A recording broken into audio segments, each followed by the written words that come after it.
The Corinthian warfleet had descended upon Outpost Zeta-7 like a plague of steel locusts. Their vessels, each the size of a small city, blotted out the twin suns of the Arcturus system. Commander Verk crouched behind the crystalline remains of what had once been the outpost's communication tower, his tactical display painting a picture no soldier wanted to see. Red everywhere. "We're completely surrounded," Lieutenant Akim's voice crackled through his helmet comm. She was positioned 300 meters to his east, overlooking the valley where their extraction point had been vaporized 20 minutes ago, counting at least 400 hostiles converging on our position. The rest of the SEALs team is pinned down in Sector 9. Verk checked his ammunition counter. 43 rounds. Against an army. The math didn't work, but then again, humanity had never been particularly good at accepting mathematical certainties when it came to survival. The Space Exploration and Advanced Logistics Strike Team, SEALs as they'd become known across the galaxy, had been humanity's answer to a universe that viewed them as soft, weak, primitive. While other species had evolved on paradise worlds with abundant resources and minimal predators, humans had clawed their way up from a death world called Earth. They'd learned to hunt in packs, to never surrender, to turn impossible odds into legendary victories. Today would test that reputation like never before. "Verk, the extraction window closes in 18 minutes, Akim continued. Her voice was steady, professional, but he could hear the weight behind it. They both knew what happened to human prisoners of war. The Corinthians considered humans to be little more than clever animals. "Command says if we miss it, the next window isn't for 72 hours. "We won't last 72 minutes, Verk muttered, surveying the battlefield. The Corinthians were advancing in formation, their energy shields shimmering like heat waves. Standard tactics wouldn't work. They never did against shields like that. That's when he saw it. The Corinthian command vessel, a massive dreadnought hovering 5 kilometers above the surface, was deploying some kind of orbital bombardment platform. Intelligence had whispered about this weapon, the World Breaker, they called it.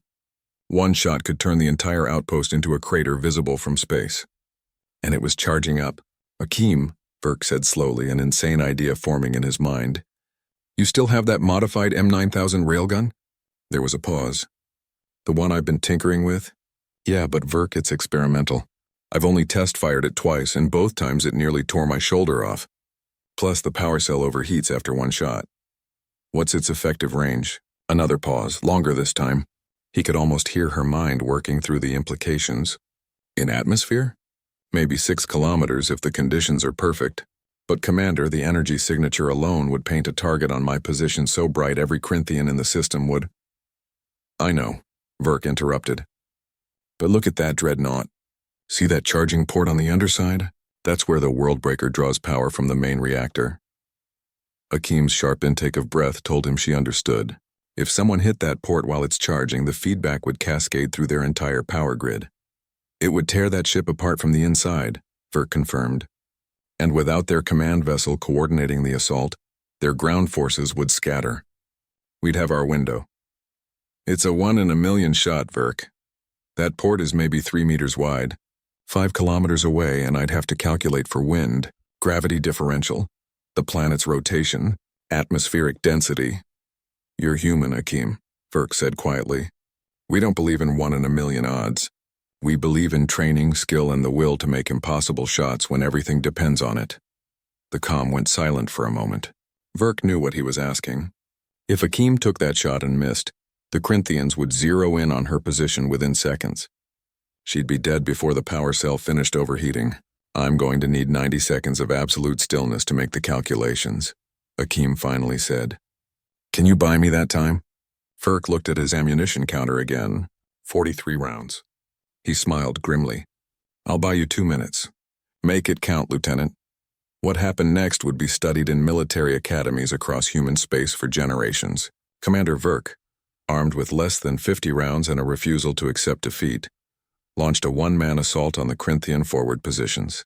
He moved like a ghost through the rubble, each shot finding its mark, each movement calculated to create maximum chaos. The Corinthians, confused by the audacity of a single soldier attacking hundreds, momentarily forgot about the other human positions as they redirected forces to deal with this madman. 5 kilometers away, Lieutenant Akim had gone completely still. Her breathing slowed to almost nothing as she interfaced with her weapon's targeting computer. Wind speed 14 meters per second from the northeast. Gravity 1.14 Earth standard. Target distance 5,247 meters. Target size 2.8 meters. Probability of hit 3.7%. She dismissed the computer's calculations. Machines thought in probabilities. Humans thought in possibilities. Her finger found the trigger as the Worldbreaker's charging port began to glow with accumulated energy. This was it, one shot, one chance. Everything her species had proven about themselves, their stubborn refusal to quit, their capacity to achieve the impossible, their absolute conviction that the only certain defeat was surrender, came down to this moment. Akim exhaled slowly and squeezed the trigger. The railgun round left the barrel at a significant fraction of light speed, its passage creating a sonic boom that shattered every piece of glass still intact at the outpost. The recoil drove Akim backwards 3 meters despite her power armor's compensators. 5 kilometers away, a tungsten carbide round smaller than her thumb struck a charging port with the force of a tactical nuclear weapon.